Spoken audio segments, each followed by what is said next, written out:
ছাগল করে নিলেই ঝাড়গ্রাম চেনা যায় না। ঝাড়গ্রাম বিধানসভা আমাকেই চাইছে। দাঁড়ান দাঁড়ান, কিছু একটা আপনি বলছেন। ঝাড়গ্রামের ভূমিপুত্র নন। বিরোধীরা আমাকে অবশ্য বিভিন্নভাবে আক্রমণ করার প্রচেষ্টা করছে, কিন্তু ব্যর্থ হচ্ছে। যারা উন্নয়ন দেখতে পায় না তাদেরকে তো আর কিছু বলার নেই আমার পক্ষ থেকে। তারা পায়ে হেঁটে চলতে চায় না। তারা বড় বাবু, এসি রথে কি আর পরিবর্তন আসে?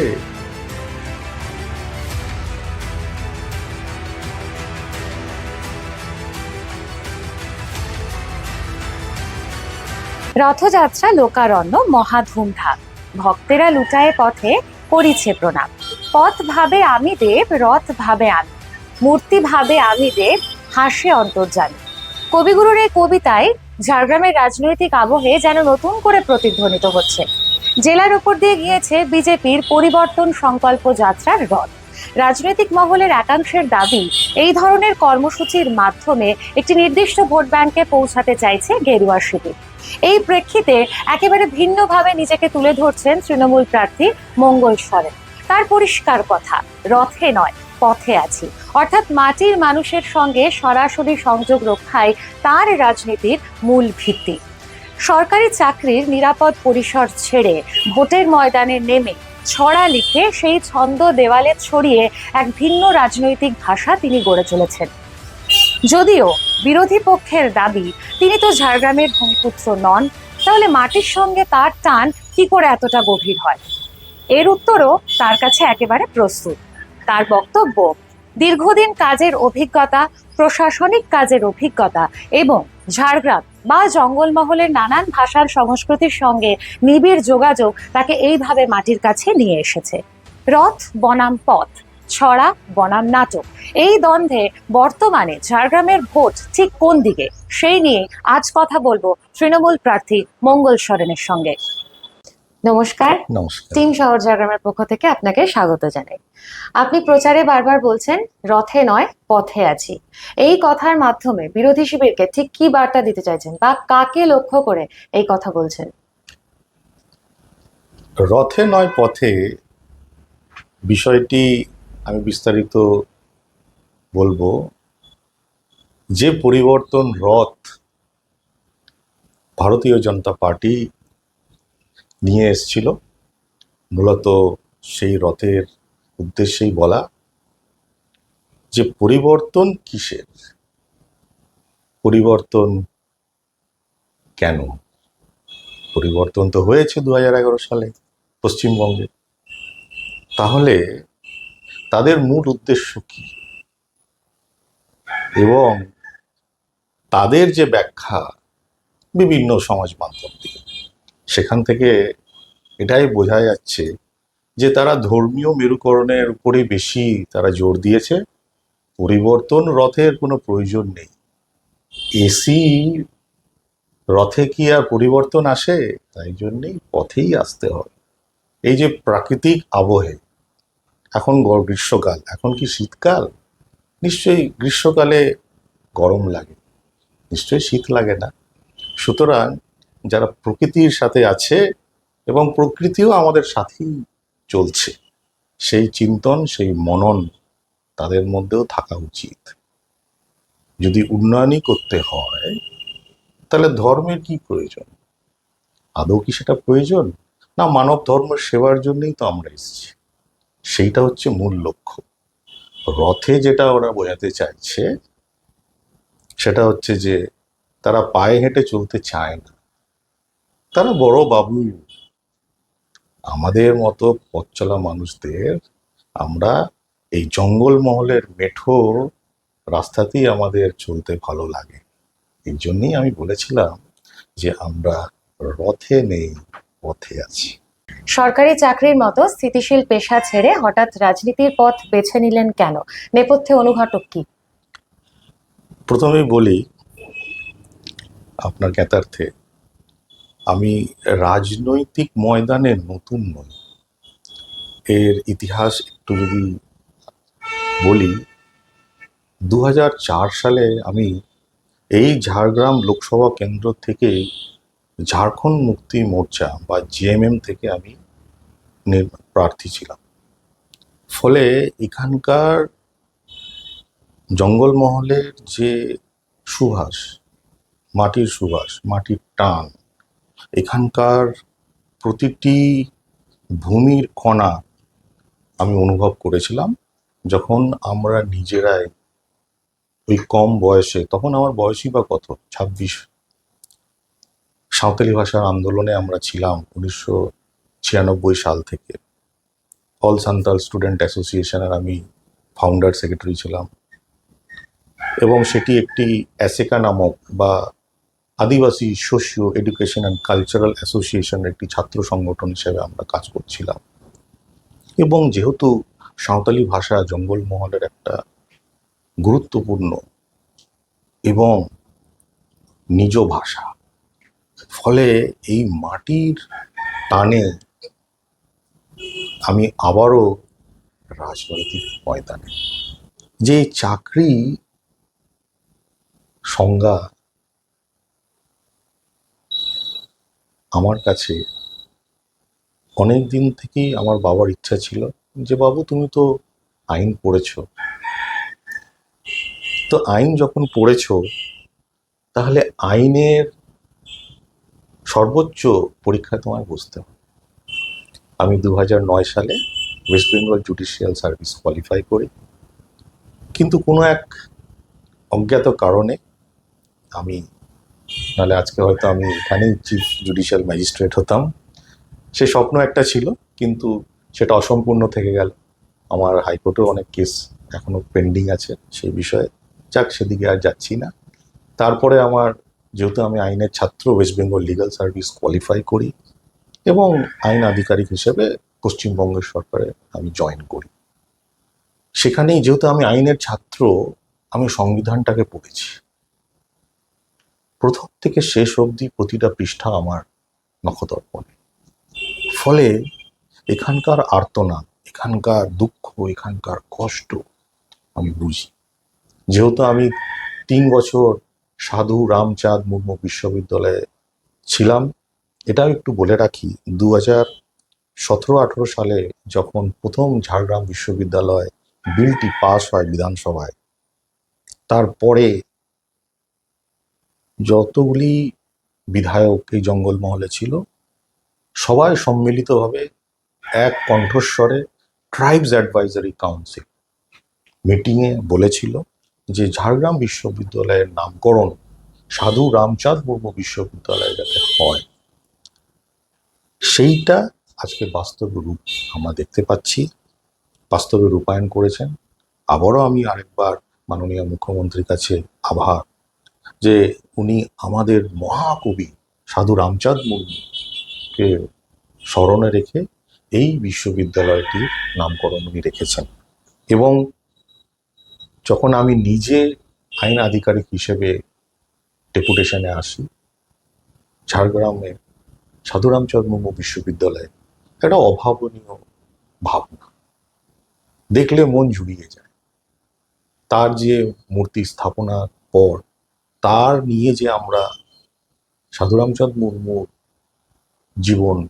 জীবনী, তার চরিত্র সম্বন্ধে আমরা পরিষ্কার বার্তালাপ সমগ্র জাতির কাছে আমরা তুলে ধরতে পারছি। বিশ্ববিদ্যালয় বলে কথা, বিভিন্ন প্রান্তের মানুষ আসছে, কে ছিলেন, কেন ছিলেন, কিভাবে ছিলেন মহাকবি সাধু রামচাঁদ মুর্মু, এই কামারবাঁধি গ্রামের একটি ছেলে এত বড় কর্মকাণ্ড করে দিয়ে গেছে, একটি জাতিকে তার নিজস্ব জায়গায় তৈরি করে দিয়েছে। চাকরি আমি নিশ্চয়ই করেছি, এটা আমার মানসিক একটি দিক। সুখে সংসারে থাকবো, সংসার তো হয়েইছে, কিন্তু জনগণের কাছে পৌঁছানো দরকার।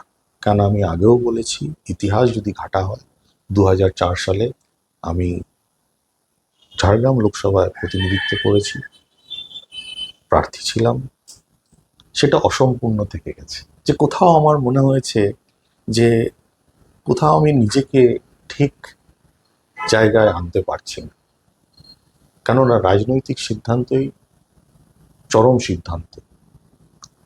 ফলে আজকে যদি আমি রাজনীতিতে পদার্পণ না করি, আমার কোথাও মনে হচ্ছে যেন একটা ভুল হবে। জঙ্গলমহলের একটি বার্তা যেটা পশ্চিমবঙ্গের বিধানসভায় গর্জে উঠবে, কোথাও আমার মনে হয়েছিল যে না, এবার গর্জে ওঠার সময় এসছে।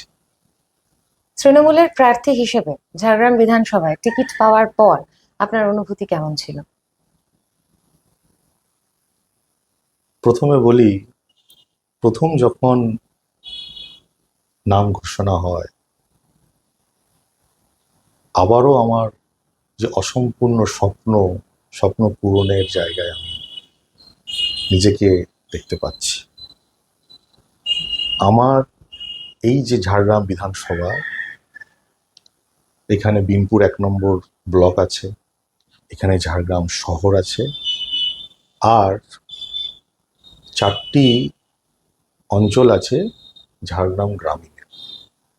ফলে এখানকার যে ভৌগোলিক পরিস্থিতি বা এখানকার ঝাড়গ্রামের বিধানসভার যে চিন্তন, যে মনন, অনেকটাই মিক্স ব্যাগেজের মতো। কারণ শহরের চিন্তাভাবনা আলাদা, গ্রামীণের চিন্তাভাবনা আলাদা। সব কিছু মিলিয়েই আমাকে চলতে হবে, কারণ এই ঝাড়গ্রাম সিটটি কিন্তু তপশিলি জনজাতিদের জন্য সংরক্ষিত নয়। ফলে সেই জায়গা থেকে দাঁড়িয়ে আমাকে সবাইকে নিয়ে চিন্তা ভাবনা করতে হবে। এই কাজ করার সুযোগ আমি পেয়েছি। আমি ধন্য হয়েছি যে আজকে মানুষের জন্য আমি কাজ করতে পারবো, যেটা আমার অনেক দিনের স্বপ্ন ছিল। আজকে প্রচুর মানুষ কষ্টে আছে। যদি আমরা কদম কানন গেটটা যদি দেখি, সেখানে যদি একটি আন্ডারপাস হতো কত ভালো হতো, বা একটা ওভারব্রিজ হতো, মানুষের কত সুবিধা হতো। কারণ যারা মেডিকেল ফেসিলিটিস যারা অ্যাভেল করতে চায়, তাদের কাছে পথ হচ্ছে আসল। পথটা যত কম সময়ের মধ্যে হাসপাতালে পৌঁছাতে পারবে, তার জন্য তার পরিকল্পনা, ঝাড়গ্রাম শহরের একটি মাস্টার প্ল্যান, যেটা আমি অবশ্যই চিন্তাভাবনা করব যে কি সুন্দরভাবে শহরটিকে সাজানো যায়। আমি দেখেছি শহরটা কিন্তু আগের থেকেই কিছুটা হলেও একটু প্ল্যান শহর। তার সাথে সাথে আরও যে জিনিসগুলি প্রয়োজন, সেগুলি অবশ্য ঝাড়গ্রাম পৌরসভার এখতিয়ারে। নিশ্চয়ই যত কাজ হয়েছে আরও ভালো কাজ হবে।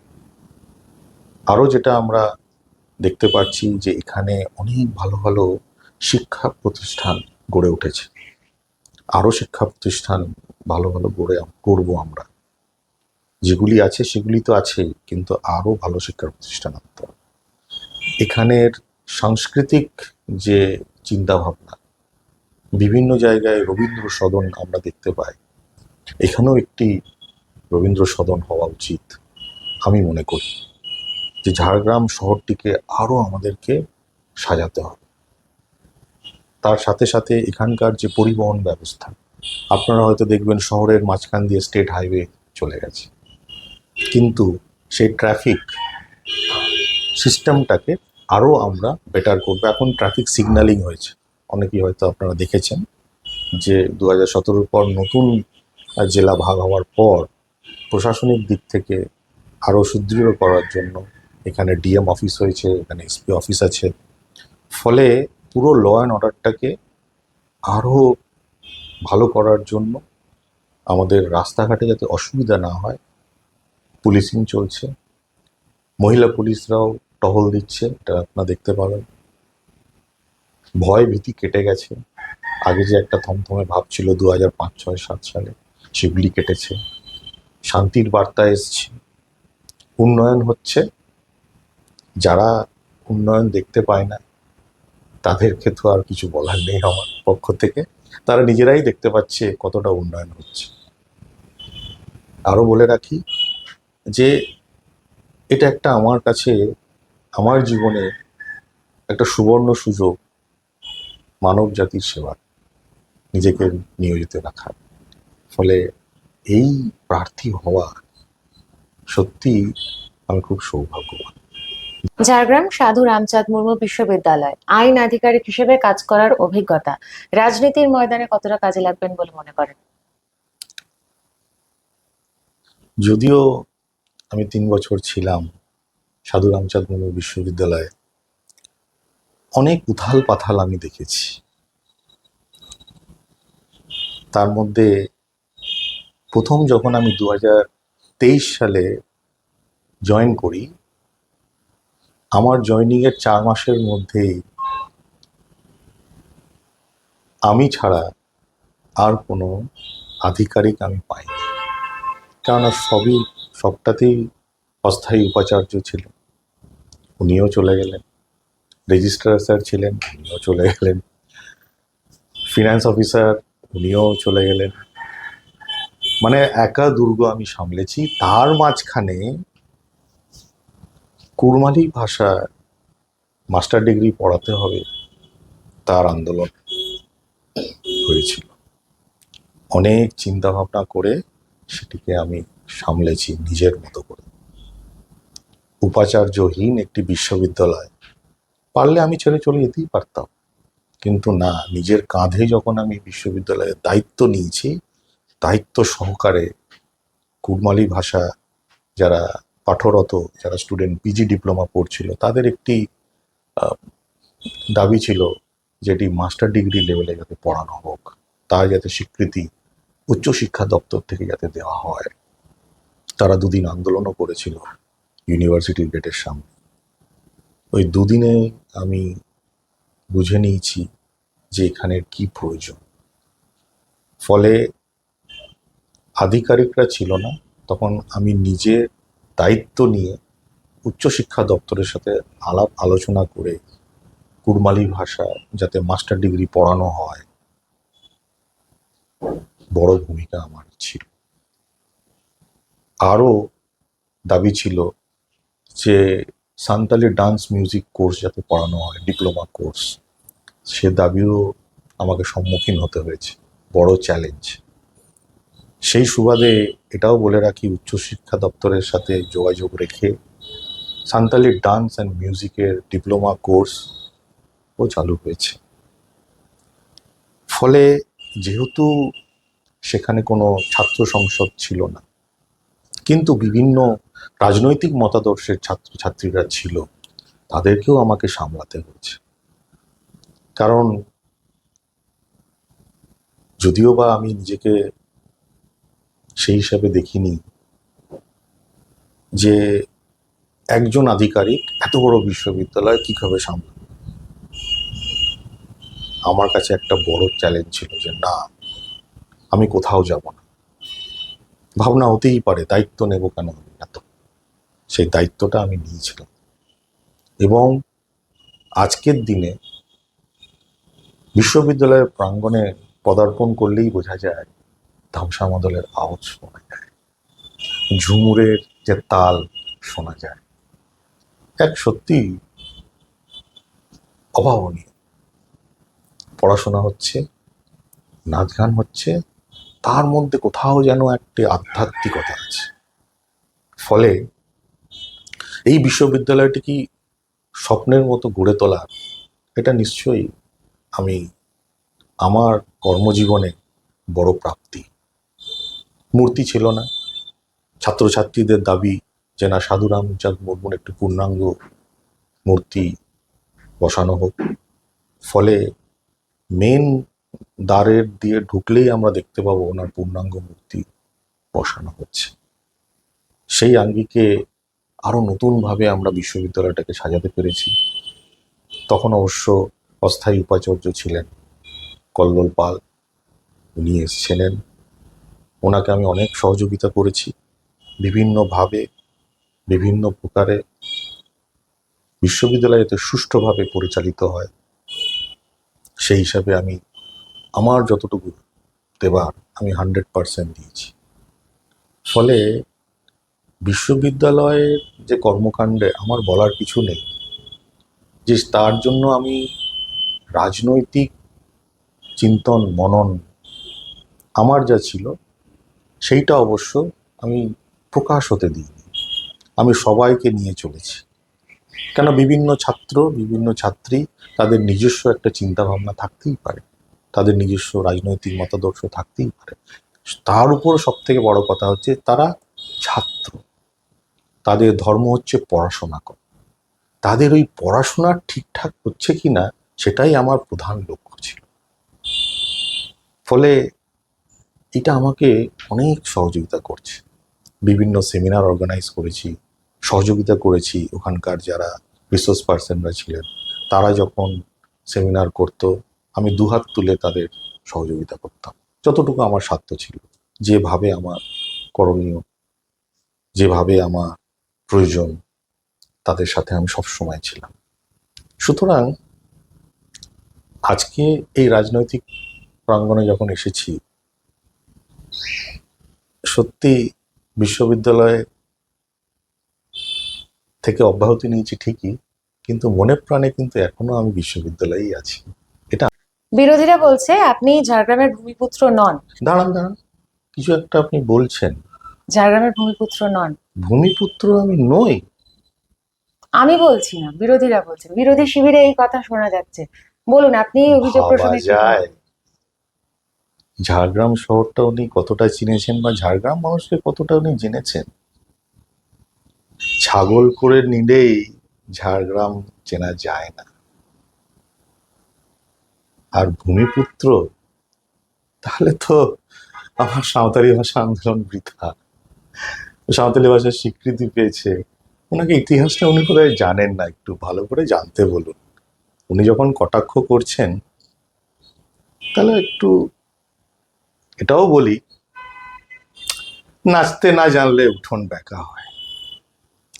আমার বেশি কিছু বলার নেই। আমার কর্ম, আমার ধর্ম আমি ভালো মতো জানি। আমি এই ঝাড়গ্রামের ভূমিপুত্র, এটা আমাকে প্রমাণ দিতে হবে না। আমার পথ চলাতেই জনসমুদ্রে বোঝা যায়। আপনার সঙ্গে ঝাড়গ্রামের সম্পর্কটা ঠিক কোথায়? মানুষ কেন আপনাকে নিজের লোক ভাববে? ঝাড়গ্রামের সম্পর্ক বহু পুরনো, এটা নিবিড় সম্পর্ক।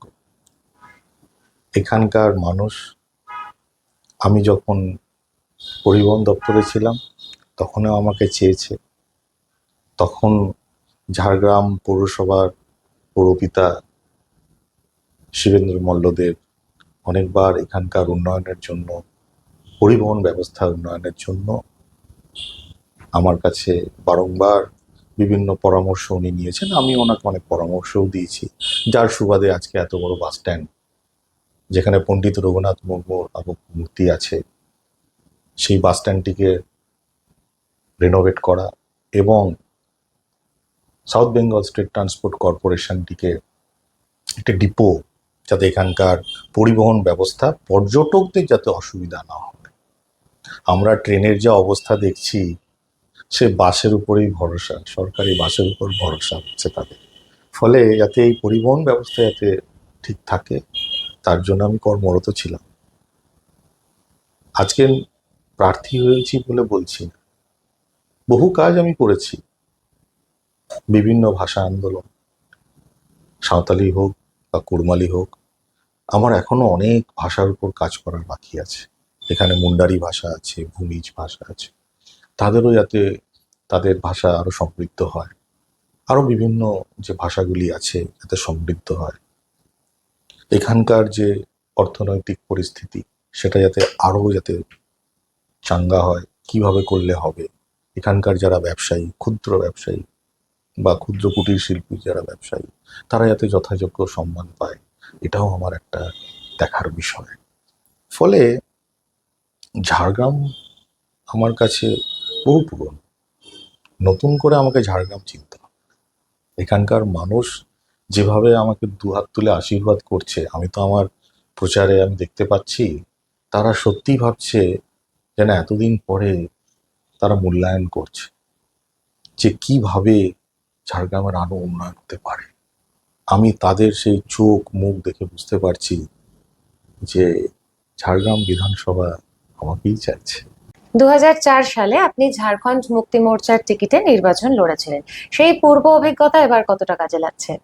তখনকার সময় 2004 সালে দিশমগুরু শিবু সোরেন আমাকে বেছে নেয় যে এই ঝাড়গ্রাম লোকসভা কেন্দ্রে প্রার্থী হলে ঝাড়খণ্ড মুক্তি মোর্চা আরো এগিয়ে যেতে পারবে সাংগঠনিক দিক থেকে, বা এখানকার মানুষের কথা, এখানকার মানুষের ভাষা, সেগুলি আমরা আরো সঠিকভাবে মূল্যায়ন করতে পারব।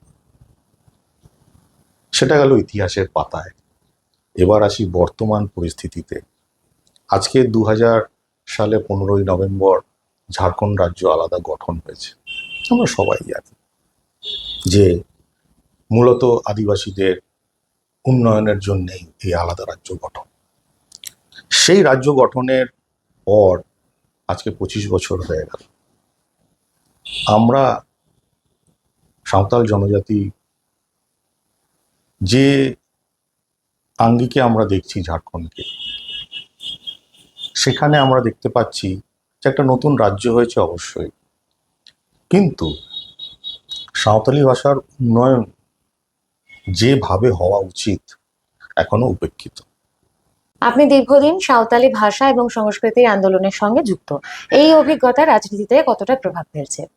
সেই সময় আমাদের মধ্যে একটা ভাবনা ছিল যে ভাষার একটা স্বীকৃতি হওয়া দরকার।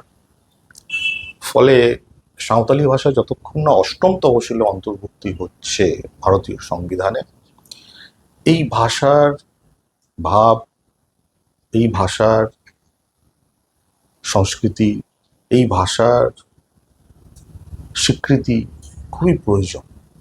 কারণ ভাষাই মানুষকে সমৃদ্ধ করে, এবং সেই ভাষা যদি স্বীকৃতি যদি লাভ না হয়, তাহলে প্রশাসনিক অনেক কর্মকাণ্ডে ব্যাঘাত ঘটে।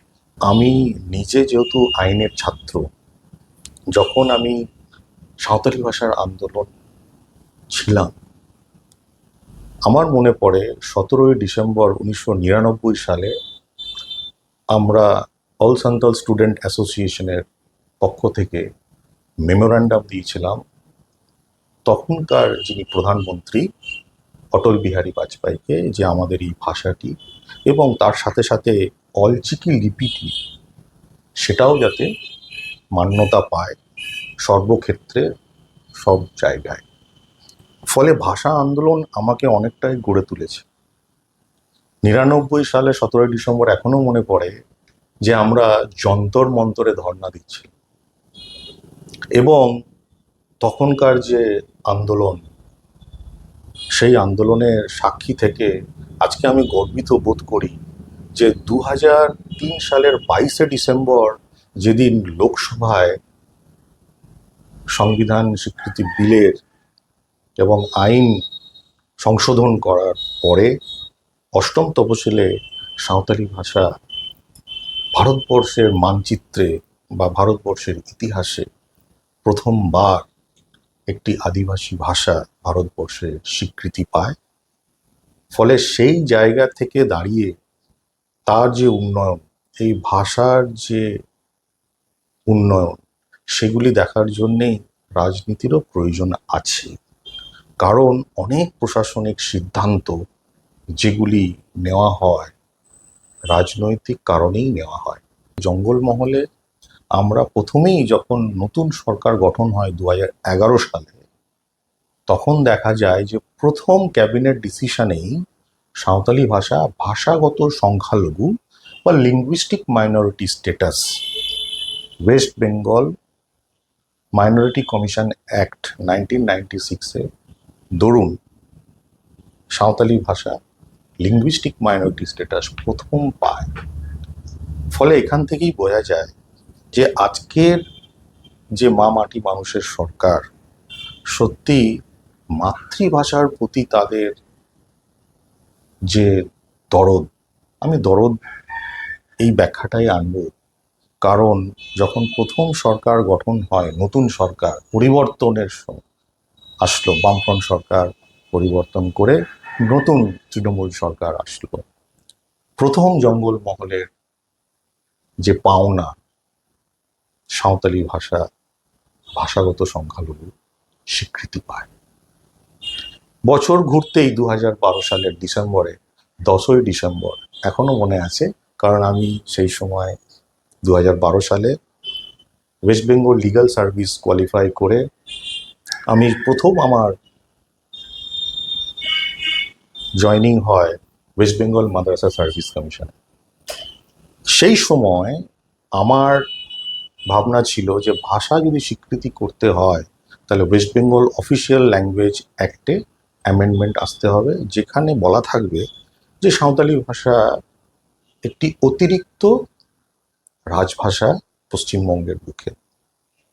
10ই ডিসেম্বর 2012 সাল বিধানসভার প্রাঙ্গণে যেদিনকে স্বীকৃতি পায়, সেদিনকে আরও আমি দৃঢ় বিশ্বাস যে মাননীয় মুখ্যমন্ত্রী মমতা বন্দ্যোপাধ্যায় তার একটি মানবিক, তার একটি ঐশ্বরিক শক্তি, যে তাকে চিনিয়েছে জঙ্গলমহলের কি প্রয়োজন, ভাষা স্বীকৃতি। আজকে হয়তো আমরা ভাষা আন্দোলন নিয়ে যদি কথা বলি, 21শে ফেব্রুয়ারি সবসময়ই আসে, তাই জন্য বাংলা ভাষা অনেক সমৃদ্ধ হয়েছে। আজকে আমাদের কাছে বাড়তি পাওনা 2012 সালে সাঁওতালি ভাষা যখন স্বীকৃতি পায়, ফলে আজকে যে আমরা লেখাপড়া বিভিন্ন ক্ষেত্রে, স্কুল, কলেজ, বিশ্ববিদ্যালয়, সর্বক্ষেত্রে সাঁওতালি ভাষা অলচিকি লিপিতে পঠন পাঠন হচ্ছে।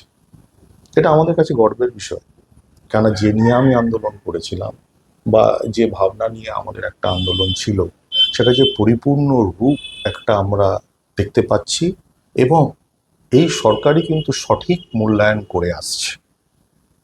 অনেকের অনেক রকম মতবিরোধ থাকতে পারে, কারণ ইনফরমেশনের অভাব, তথ্যের অভাব, সরকার কি করছে, সরকার কি করতে চায়, সে আমরা অনেক যদি এখন দেখি আর সারাদিনে শেষ হবে।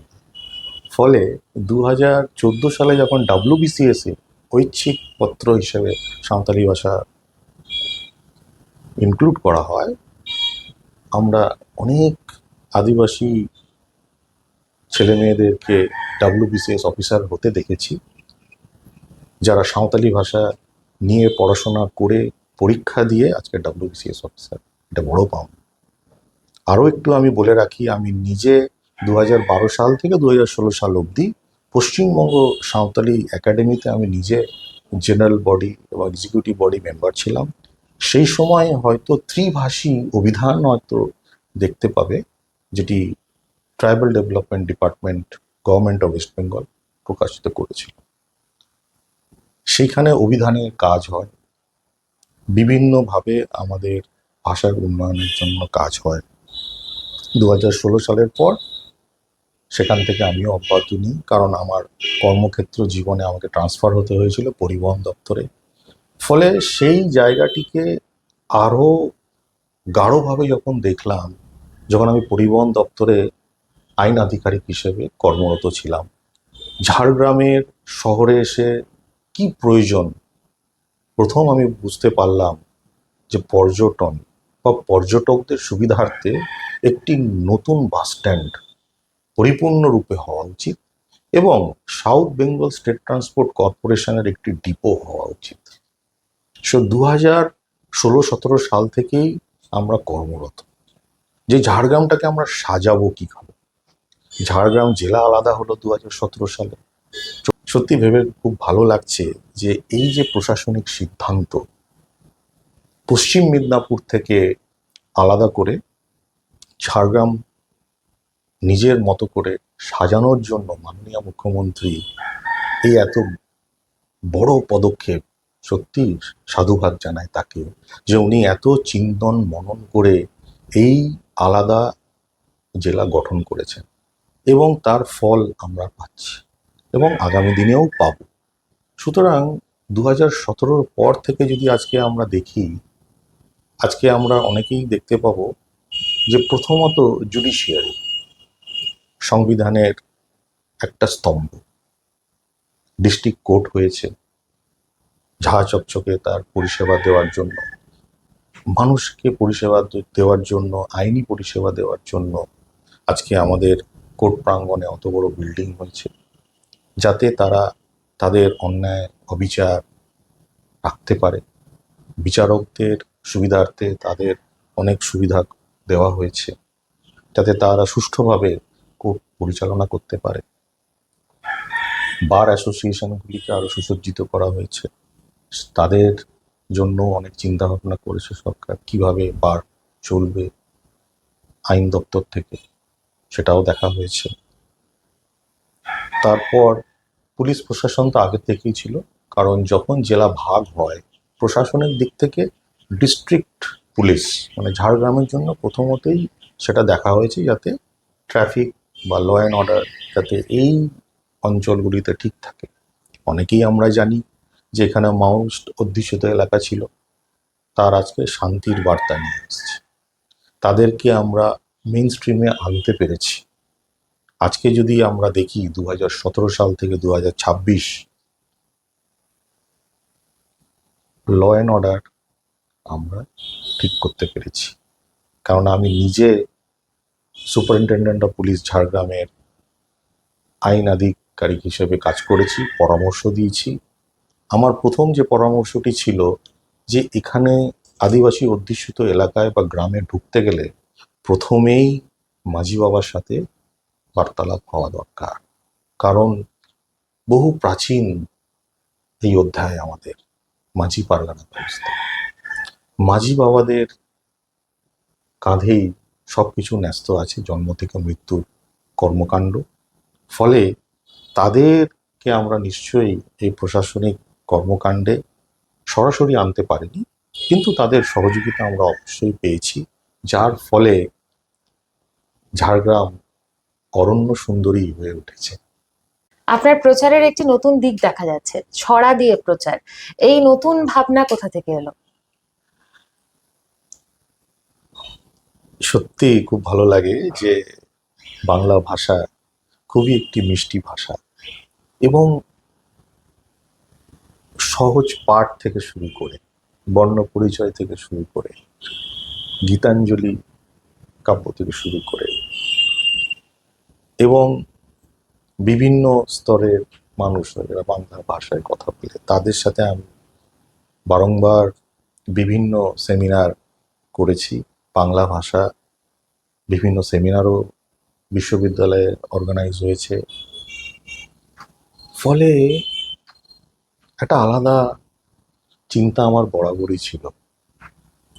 সুকুমার রায়ের অনেক লেখা আমি পড়েছি। ফলে এই যে ছড়া ছড়া বলা এবং কিভাবে নিজেকে আমি উপস্থাপন করব,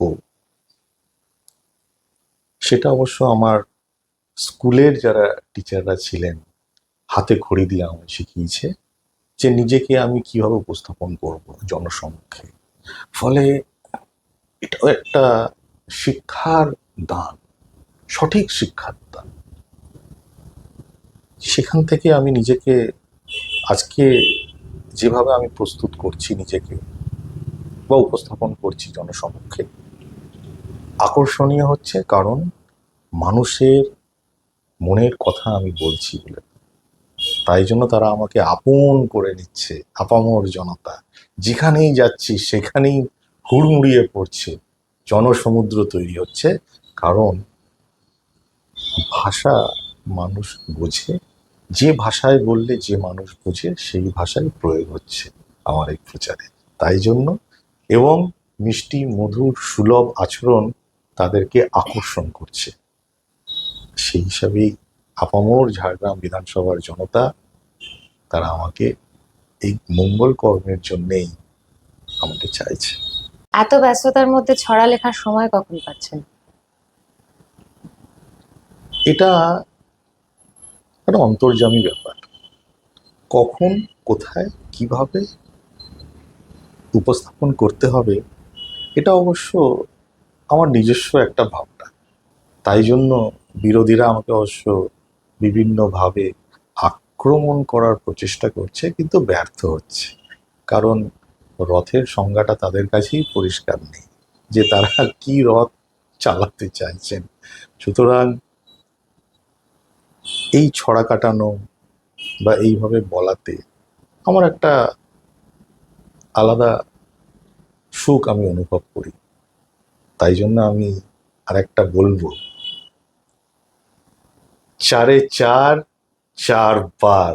জঙ্গলমহলে হিন্দু ভোট সংগঠিত করা নিয়ে প্রচেষ্টা চলছে, এই প্রসঙ্গে কি বলবেন? এটা কি নির্বাচনের ক্ষেত্রে একটা বড় ফ্যাক্টর? ধর্ম বিষয়টাই তো আগে বুঝতে হবে। ধর্ম কি, ধর্ম কেন, কিসের তার প্রয়োজন? যারা হিন্দু ধর্মকে নিয়ে সংগঠিত করার প্রচেষ্টা করছে, তাদের মানবিক চিত্রটা একবার দেখে নেওয়া উচিত।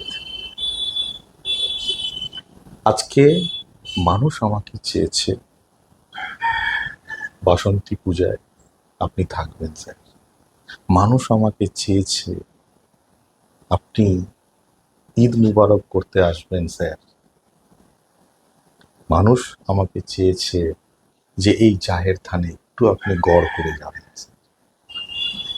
এর থেকে বোঝা যায় যে সর্বধর্ম নিয়ে সমন্বয় সংবিধান বলে। আমরা একটা সেকুলার কান্ট্রি, আমাদের কেন এটা প্রয়োজন হচ্ছে?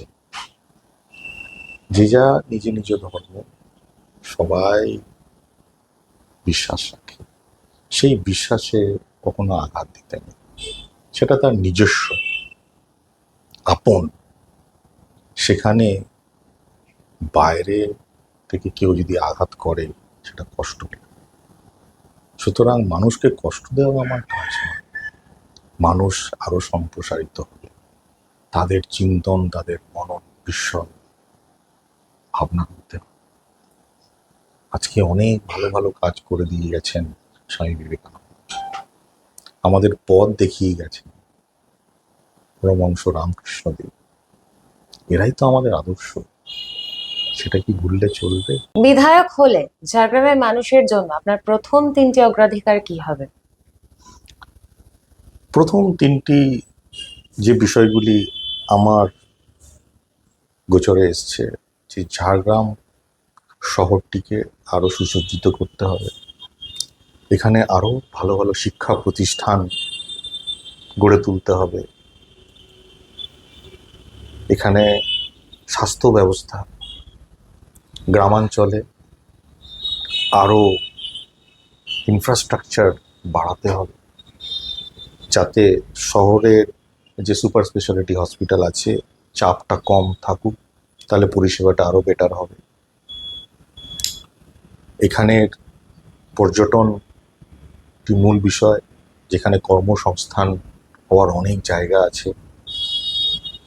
মূলত এই 3টের উপরেই আমার দৃষ্টিকোণ খুবই স্পষ্ট, যাতে মানুষ মানুষের মতো তৈরি হতে পারে, মানুষের মতো বাঁচতে পারে এবং সুষ্ঠু, সুবল, সুঠাম মানুষ তৈরি হতে পারে। ভোটারের মন জয় করার প্রয়াস আর স্থায়ীভাবে ভোটারের মনে জায়গা করে নেওয়া, এই দুইয়ের দ্বন্দ্বে মঙ্গলবাবু কতটা সফল হলেন সেই উত্তরটা তোলা থাকলো চৌঠা মের জন্য। আপাতত টিম শহর ঝাড়গ্রামের পক্ষ থেকে আসন্ন নির্বাচনের জন্য আপনার জন্য রইল অনেক শুভকামনা। নমস্কার এবং ধন্যবাদ আমাদেরকে এতটা সময় দেওয়ার জন্য। ফিরে আসবো পরবর্তী পর্বে নতুন গল্প নিয়ে। দর্শক বন্ধুদের আবারও জানাচ্ছি ধন্যবাদ।